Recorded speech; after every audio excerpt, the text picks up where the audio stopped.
¿Cuál es la diferencia? A ver, podríamos, de hecho, hemos llenado un libro, pero todo tiene que poderse resumir.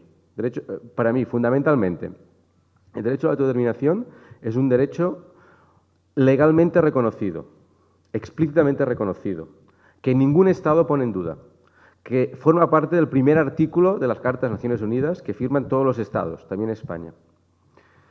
Pero que desde el año 45, el derecho a la autodeterminación, ¿de quién? ¿Cómo? Se ha ido definiendo en progresivos tratados internacionales. Y esa definición jurídica, que no filosófica, lo ha vinculado solo con los procesos de descolonización. ¿Y cuáles son los procesos de descolonización? Tenemos incluso una respuesta jurídica para eso, porque desde hace el año 60 hay un comité de descolonización, que justamente tiene como función ir listando cada año, la última vez en el 2013, cuáles son los procesos pendientes. Y en el mundo, de acuerdo a las Naciones Unidas, solo hay 17 casos pendientes de descolonización, en los cuales se podría aplicar el derecho a autodeterminación de los que habla las Naciones Unidas. ¿Cuáles son los dos casos que tenemos más cercanos? Gibraltar y el Sáhara. Sobre estos casos, ningún jurista, ningún político pone en duda que pueden ejercer el derecho a la autodeterminación, entendido tal como lo entienden las Naciones Unidas, no tal como lo entiende un profesor, un filósofo, un ciudadano, sino como concepto estándar, universal. De hecho, están así, para poner un ejemplo, ¿no?, que James Baker, que no es un amante de las naciones sin Estado, cuando fue enviado al Sáhara Occidental, en todos los documentos habla del derecho a la determinación del Sáhara Occidental, que pasa por un referéndum que tiene necesariamente que incluir una pregunta en la que se habla de independencia. Señor James Baker, que después no defenderá, digamos, las reivindicaciones catalanas o vascas. Entonces, frente a esto, la idea es que hoy en día, naturalmente si aceptamos eso, podemos considerar que Cataluña o el País Vasco es una colonia no reconocida, podría ser, perfectamente, es una posibilidad, y que por lo tanto tenemos que seguir luchando por ampliar este concepto para que haya gente que lo entienda más allá y se pueda aplicar a casos que las Naciones Unidas no observan como tales, o podemos hacer un giro, y ese es un giro conceptual. ¿Cuál es el giro?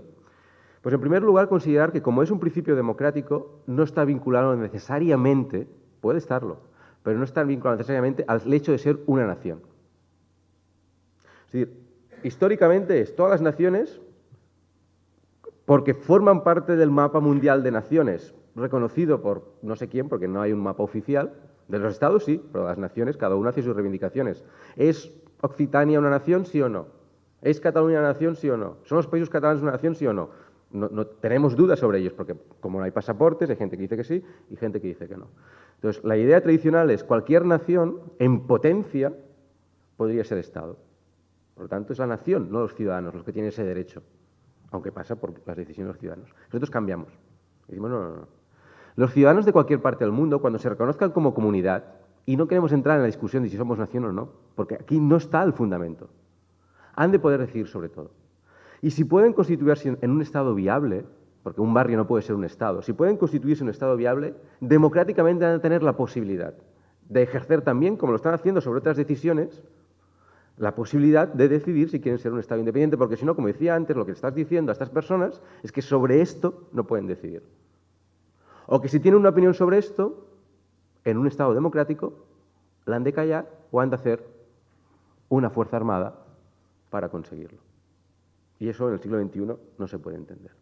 Por lo tanto, el derecho a decidir, fíjate, tiene como sujeto político los ciudadanos de un colectivo, de un demos, de una comunidad política que se autorreconoce. No necesariamente está vinculado a los derechos históricos nacionales con los que sí vinculamos el derecho a la autodeterminación. Primera, una diferencia abismal. Por eso digo que quien lo confunde, porque quiere hacerlo, pero las diferencias son fundamentales. Que por lo tanto puede ser ejercido en cualquier democracia. Es decir, no hace falta que haya un trato colonial. No hace falta que sea para escapar de... No, es por voluntad. Yo puedo estar felicísimo en España, que no es el caso. Pero puedo ser felicísimo en España, pero puedo decidir que quiero formar un nuevo Estado. Desde el punto de vista del derecho a la determinación, eso no encajaría bien, porque los que han interpretado el derecho a determinación, cuando quieren autodeterminarse las naciones, lo hacen justamente por un trato injusto de relación colonial, Y desde el punto de vista del derecho a decidir, es pura afirmación de voluntad, es pura afirmación de libertad, es pura afirmación positiva de que quiero formar un nuevo Estado y que esa voluntad no tiene por qué quedar excluida de las cosas que ciudadanos libres pueden plantearse en el siglo XXI. ¿Es más complejo intelectualmente? Sí. El derecho a la autodeterminación, llevamos escuchando y hablando sobre él un siglo, prácticamente desde el año 1918, pues llevamos eso, 100 años. El derecho a decidir lo estamos construyendo entre todos. Y por eso estamos diciendo que no existe todavía un reflejo jurídico claro, pero que tendría que ser lo propio de un siglo XXI, que nos expliquen, que no haya dudas, que si Palestina quiere ser un Estado, ¿qué hay que hacer? Que nos lo digan exactamente, que haya alguna fórmula para hacerlo. Y si Euskadi quiere ser libre con un Estado independiente, que nos digan exactamente cómo hay que hacerlo.